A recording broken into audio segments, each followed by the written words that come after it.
kind of. I'm so excited. Hashire, Uma Musume, all up in this bitch.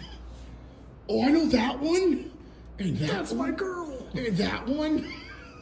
Yo, what up, y'all? It's your boy Pink, and today we're gonna be doing a little movie review kind of thing. I went to go see the second Uma Musume movie with Victor, of course. I say second because I thought this entire time that it was the first movie, but I didn't know. Now, the second Uma Musume movie is called Uma Musume Pretty Derby Beginning of a New Era. This was a limited release in a couple of theaters. Originally, I thought we weren't gonna be able to watch the movie because we had a concert planned and a couple other things that we wanted to do. But luckily, Victor found another showing of the movie, and we were able to see it on the 27th. Now, even though I posted the day of on Instagram, I'm gonna say it on here too. I am legally obligated to say that I do not know shit about Uma Musume. I only know bits and pieces of lore here and there because of like my conversations with Vic. Like, I know about the IRL lore of Haru Urara, rest in peace to one of the sweetest horses out there, and of course one of Victor's favorites being Manhattan Cafe. But before we get into the actual movie review, Vic and I have been putting off exchanging Christmas gifts because life just got in the way. So we decided to meet up after Vic got out of work,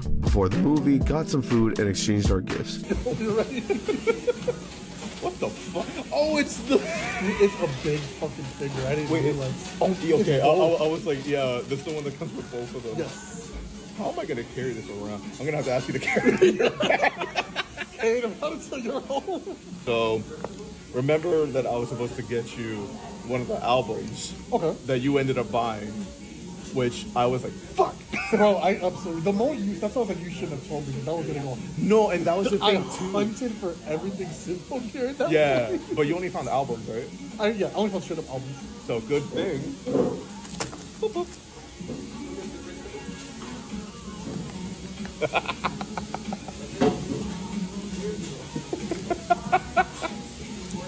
I actually almost said it's here. Really? You know how fucking expensive this is normally? How much? This is like over 100 to get to America. Really? Yes. Then I got it for a fucking steal then. Ooh, I mean, I ripped off the price, but do you want to know how much? How much? It was 40. I'm gonna send this to the squad because there's one dude who got quite upset because I got the albums last time, so now he's gonna be even more so. I fucking Genuinely. bet. That is like the best. No, and that was the thing too, because this was the only one that I found, and I was just like, okay, let me get the album and this just in case. It's also the best season. Oh, is it really? Personally. Well, then it's also This is what, 5. season 3? So there's Simple Gear G, then GX. GX, get your game on!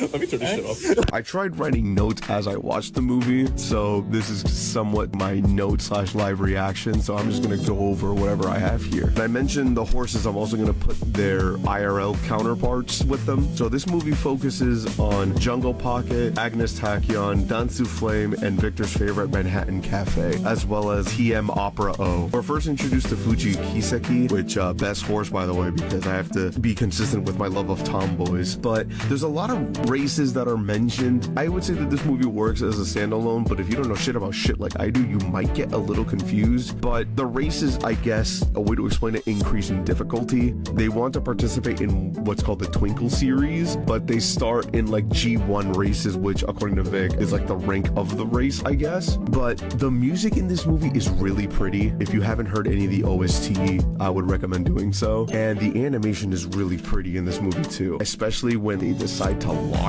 in, it goes crazy. And of course it's by Cygames Pictures, which is a animation company from Cygames, which is kind of funny now that I've seen a lot of out of context clips of Uma Musume, like when the horse girls lock in and they get their proper motivation. And to my knowledge, the only Cygames anime I saw was the summer Hikaru died. So seeing how, at least to my knowledge, it's epic horse girl races or creepy countryside Japanese horror. So I do like those two lanes. We're introduced to Jungle Pocket, which every time I see her name, I feel like that's a wild ass fucking name. But throughout the movie, her name is shortened to Poke, so I'm gonna refer to her as that for now. She gets inspired by seeing Fuji race and she wants to run herself. We get an intro song that's very idol-ish, but since I've heard Uma Musume before through memes and when the game came to the States, which blew up the game in series even more, I could not escape Uma Musume for a good bit. As Poke starts her own journey into these races, we hear about the classic Triple Crown, which is kind of like the big three of the races. We also have her racing the Hopeful Stakes. She meets Agnes Tachyon and she's like, hey, I'm gonna be racing against you. I heard you're good. Good luck out there. And as they're running, of course, she's trying her best and she's like, man, I'm about to win this shit. And she's about to hit her ult and fucking Agnes Tachyon hit her with a bitch you thought. Kills all hope that she had. So being that the anime is based on like actual horse races, so if you've seen the races from like the 60s, 80s, whatever time period, even modern day, it's quote unquote spoilers for the anime, or you're spoiling the manga in a way to explain, even though there is an actual manga for the series. I thought that Jungle Pocket and Fuji Kiseki were related, but they're not. They're just trained by the same person, who IRL is trained by Sadao Watanabe, which I think is the reason why their trainer in the movie is called Tanabe, as like a shortening of his name. We are then treated to the Arimakinen race, where we're introduced to TM Opera O, who's a fucking Chad, dude. In this race, Opera locks the fuck in and has a cool ass victory pose. Like, that shit was dope as fuck. We cut to Agnes Tachyon and like kind of like, I think like the Umas are in like a class or some shit. I don't know if they're supposed to be students. Like I said, I don't know shit, but I found it funny that she wrote U equals MA squared. Cause she's the scientist. And we get a challenge at the classic races. We have the Kyoto News High, which Poke wins first place. Then she wants to challenge Tachyon at the Yayoi show, but Tachyon hits her fucking flow state and it beats the shit out of her. They also mentioned the Satsuki show, which is where Poke wants to have a revenge match against Tachyon. If I'm mispronouncing any of these names, I'm sorry. And Poke gets her motivation that she wants to attend the Japanese Derby because we learned that Fuji Kiseki injured her leg and then couldn't race anymore. She's basically told to do what Fuji couldn't. And I kind of appreciate that because, you know, me, I don't know shit. I didn't know what Tachyon meant. I just thought that was her name because Victor mentioned that there's also a horse by the name of Skibbity Riz. Who knows when they're going to debut in Uma Musume, or maybe they already did. I don't know. I did appreciate that a tachyon is a theoretical hypothetical particle that's meant to go faster than the speed of light. So there's your fact of the day from me. And we also get a mention of the Kikuka show. But at the Satsuki show, we get Poke getting ready to race. She accidentally trips. She caught up, but ended up getting third place because Tachyon unleashes her flow state ult and shits on everyone else. Though Poke took her loss well, Tachyon did not give a fuck. But we see that it looks like she injured her foot and announces that she is going to put her career on hold and not race anymore. And there's a cool range of music throughout the show, which shout out to Masaru Yokohama, who is the composer of the movie, because there's some music that, I don't know if he wrote the idol stuff, but at least for the OST, there's really pretty music that with a lot of pianos, guitar. There's this one scene where Poke confronts Tachyon about the race and then it gets like weirdly metallic and industrial, and I was like, whoa, I was not expecting this type of music in this movie. But Poke needs to lock the fuck in. We cut to the Tokyo Yushun and Poke gets her own flow state and she locks the fuck in, wins first place. And when the Uma Musume game came to the States and I saw the memes of people doing the smacking their ass with whatever fucking newspaper, whatever they have, and jumping out of their seats and stuff when they see the races, I understand that because when Poke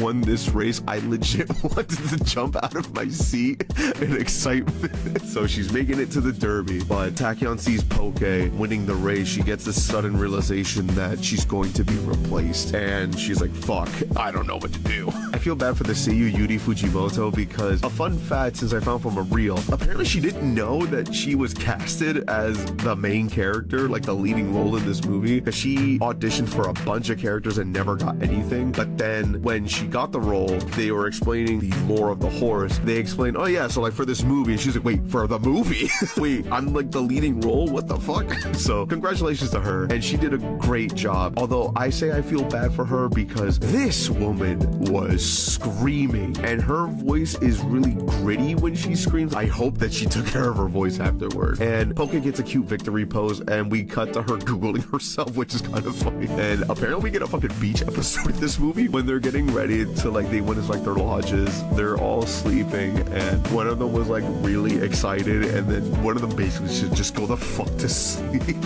I need to revisit a lot of the music. It was really good. good. Shout out to Omaru on Spotify, who has a playlist of a bunch of songs, so hopefully a lot of the songs are on there. But we get a festival, or a matsuri for those that don't know. And there's a really cute montage of a lot of the horses. I don't know all of their names, but I saw Haru there and I appreciated that I know her at least. And we see that Poke has this imposter syndrome where, because Tachyon isn't going to race anymore, Poke feels that this whole journey is kind of not worthless, but she feels like there's no point, and she self-sabotages herself a lot, and it manifests into like this self-doubt. You literally see her stopping herself, literally putting her hand on her own head and being like, you can't do it, pussy, you should give up. And we even see her have an anxiety attack. Her self-destruction leads her to being super down in the dumps because she thinks that she's always going to be second best because she can't beat Tachyon herself. But Uji the goat helps her out by having a conversation with her, having a good old sit down, and this conversation helps Poke remember the reason why she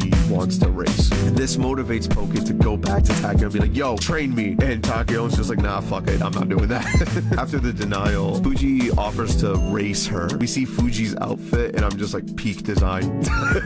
Poke gets her motivation back and we cut to the Tokyo race course, the Japan Cup. Before I finish, we're basically at the end of the movie now, I found it interesting that whenever the races are shown on screen, they mention what the weather was, what type of turf that they're running on, because all of those factor into how the race is going to be won. At the Tokyo race course, Poke still doubts herself. TM Opera O puts on her ult. Poke also activates her ultimate. Everyone locks the fuck into the animation, goes fucking crazy. We have so many moments of these horse girls locking the fuck in, and they always show that they're about to do some cool shit with a fucking powerful stomp, and they just start running fast as shit. But Poke wins the race, and this makes even Tachyon want to race again. We get an insert song that's like really pretty to celebrate her victory. After the insert song, we get an idol show. Now, in the game, I know that whenever a race is done, the top 3 to 4 horses have to perform. Even if you lose, you have to face the fact and dance and sing with the horse that beat you. And I was surprised at the end of the movie they had this too, because the main appeal, I guess, for Uma Musume, aside from cute horse girls, is that one, the racing is actually epic and can get you hyped up, but there's also an idol aspect since all of the horses sing here and there. So we get a song and dance with the 4 main horses, Dansu Flame, Manhattan Cafe, Tachyon, and Jungle Pocket. So I was like, oh, that was a cool way to end. And once the credits rolled up, I started fucking dying because Uma Pyoy just started playing and just hearing ooh, it was a good laugh, but there was no post-credit scene, so we just walked out and made our way out. Here's my initial reaction with Vic. That was really good. The music was the best part for me. Like I said, I can't listen to music because then I start analyzing it, even though I don't know, shit about shit. But you were enjoying it for the most part. Yes, I do like how they give her like the highs and the lows of it. Yes. Of course, it's like, the hero's journey to an extent. And then you just got like yeah, you won, but can you beat her? Yeah, and it's just that. And then literally her self-destruction and self-doubt, her anxiety. And it's like, God, that's so fucking real. No, the thing that like pissed me off, and like that's what also woke me up when Manhattan Cafe and then we're talking and they're like, oh, giving the inspirational speech. I'm like, man, why this shit make me want to better my fucking life right now? Yes. Why is the running horse girl movie making me rethink my life choices? Because it's actually that peak. Yeah, and I'm just like, man, this is pissing me off. But overall, yeah, I enjoyed it a lot. So this is actually the second movie. I thought you said it was the first. No, I told you the second. I was giving you the link to the first one. They're getting it for free on YouTube right now. Ah, okay. This one focuses more on the climb for Opera O.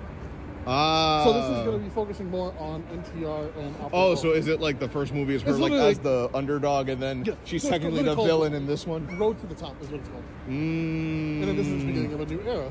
Oh, okay, that makes a lot of sense now. Because I think this is like that race was specifically, I think, like her last races for Opera O. Interesting. Who literally was a fucking crazy scary horse. Because it is just funny how in my head it's like, oh no, they're not racing anymore. I'm like, oh, so Fuji's dead. Of course, the one I like is dead. Oh, so I was thinking this took place in the late 90s, if I remember. Fuck. Yeah. No, I mean, like, I know they're old, but like, actually, let me see. That's as old as me, if not older. Yeah, 1998. God damn. Was when they were born. 1998? Yeah, so they were more than likely racing, I'd say. I'm older than the horse? Yes. And it's also dead. It's also dead, yes. Yeah, 2021. fuck? Yeah. The pandemic. The start of the pandemic. Hey, we Horses got- don't live long. no, they do. Not racing ones though. No, absolutely not. One injury and that's Yeah, you're fucking dead. don't even happen to Logan shit. Oh no! Like I said, I remember that. Oh no! And I wish I kept recording after that, because a minute, literally after we turned the corner, some homeless dude looked at me, kind of verbatim said to me, "You see what 6,000 years of cocksucking looks like?" And I didn't know, I wasn't sure if it was to me, so I just looked at him and went, all right, okay.